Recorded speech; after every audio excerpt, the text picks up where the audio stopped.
Chapitre 6. Le sortilège du roi des elfes.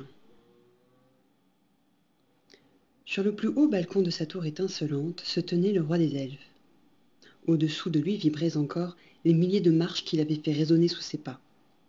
Le visage levé, il s'apprêtait à prononcer l'incantation qui devait retenir sa fille à l'intérieur du royaume quand il l'avait vue franchir la frontière opaque, resplendissant de clarté crépusculaire de ce côté-ci, mais cotonneuse, terne et rebutante du côté des hommes. Il avait alors baissé la tête, en sorte que sa barbe soyeuse se confondait avec la cape d'hermine qu'il portait par-dessus son manteau d'azur, et il restait là, silencieux, le cœur rempli de chagrin, tandis que sur la terre des hommes les années passaient, aussi rapides que d'habitude.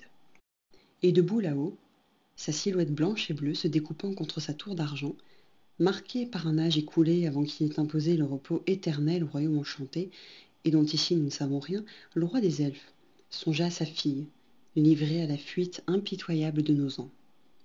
Car il connaissait, lui, dont la sagesse dépasse les confins de son royaume, et effleure le sol chaotique de nos contrées, il connaissait ô combien les rigueurs de ce monde et tout le tumulte du temps.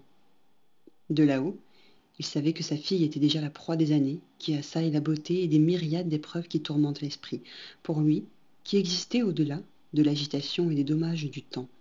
Le nombre d'années qu'elle avait encore devant elle ne représentait guère plus que ce que durent à nos yeux l'églantine que l'on cueille en bordure de nos champs, pour aller imprudemment la vendre dans les rues de nos villes. Il la savait désormais menacée par le destin funeste de toute créature mortelle. Comme elle périrait bientôt et serait ensevelie sous les pierres d'une terre qui se riait du royaume enchanté et faisait peu de cas de ses plus précieuses légendes. Et n'eût-il pas été le souverain de ce pays magique, auquel il avait donné le calme éternel par le pouvoir de sa mystérieuse sérénité, il eût pleuré en songeant à la tombe creusée au sein de cette terre pierreuse et retenant à jamais prisonnière une telle beauté. Ou bien songeait-il encore, elle s'en irait pour quelque paradis inaccessible à son pouvoir, cet Éden dont parlent les livres terrestres, car de cela aussi il avait entendu parler. Il se la figura, au flanc d'une colline toute plantée de pommiers parmi les branches en fleurs d'un avril éternel, au travers desquelles scintillaient doucement les pâles auréoles d'or de ceux qui ont maudit le royaume enchanté. Il contempla alors, quoique indistinctement, en dépit de tout son pouvoir magique, la gloire que seuls les élus voient en face. Il vit sur ces collines célestes sa fille tendre les bras, en un geste familier, vers les pâles montagnes bleues du pays de son enfance d'elfe, tandis qu'autour d'elle, aucun des bienheureux ne prêtait la moindre attention à son désir. Alors, bien qu'il fût le roi de ce pays auquel il avait lui-même communiqué le calme éternel, il pleura, et le royaume tout entier frissonna, comme frissonne l'eau dormante lorsque l'on l'effleure soudain. Puis il se détourna, quitta son balcon et descendit en grande hâte les marches embrasées. Il fit claquer à grand bruit les portes d'ivoire qui ferment l'accès de la tour et pénétra dans la salle du trône dont parle la légende. Là, il sortit d'un coffre un parchemin, saisit une plume issue de quelque aile fabuleuse qu'il trempa dans une encre surnaturelle et se mit à rédiger un sortilège. Puis, levant deux doigts, il prononça la formule qui lui servait à faire apparaître ses gardes. Personne n'apparut. J'ai déjà dit plus haut que le temps n'existait pas au royaume enchanté, mais l'apparition d'un événement est en soi une manifestation du temps, et rien ne peut survenir sans que du temps s'écoule. Voilà ce qu'il en est du temps ici, au cœur de la splendeur éternelle qui rêve dans un éther de miel. Rien ne bouge, ni ne disparaît, ni ne meurt.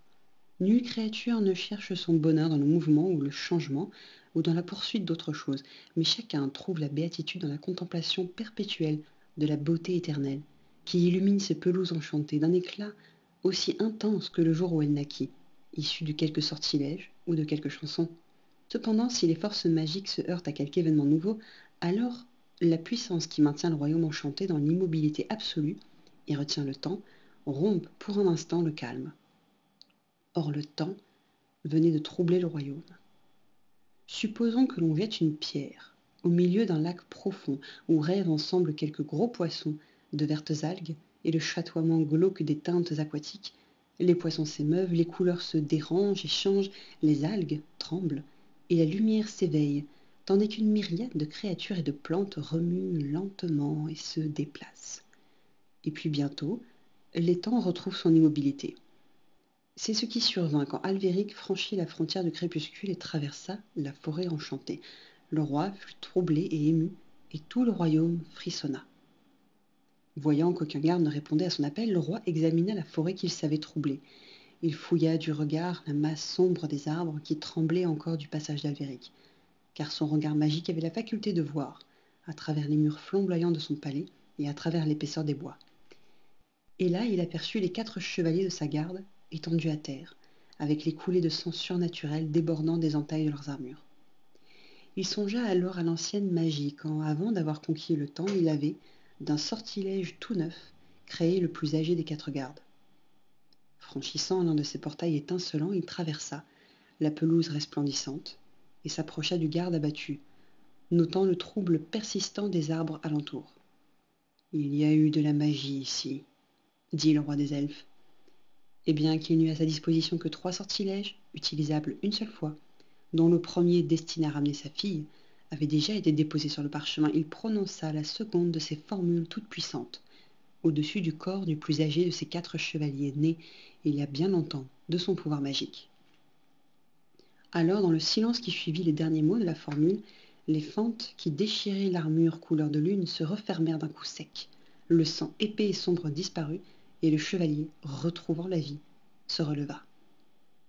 Ainsi, le roi des elfes n'eut plus en sa possession qu'une seule des 3 formules capables de résister à tous les maléfices connus.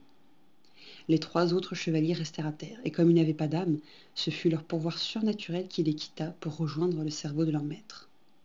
Celui-ci regagna son palais après avoir envoyé son dernier garde lui chercher un troll. Brun de peau, haut de 2 ou 3 pieds à peine, les trolls appartiennent à une espèce de gnome qui habite le royaume enchanté. Aussitôt, un léger bruit de course résonna dans la grande salle du trône et un troll, pieds nus, apparut devant son souverain. Le roi lui tendit le parchemin sur lequel il avait écrit la formule et lui dit « Prends tes jambes à ton cou et cours aux confins de notre royaume, jusqu'à ce que tu parviennes dans les contrées que nul ici ne connaît. Là, trouve la princesse Lyrazel qui est partie rejoindre les hommes et donne-lui cette formule. Elle la lira et tout ira bien. » Le troll décampa aussitôt. En quelques bonds, il atteignit la frontière du crépuscule, après quoi plus rien ne bougea, au royaume enchanté.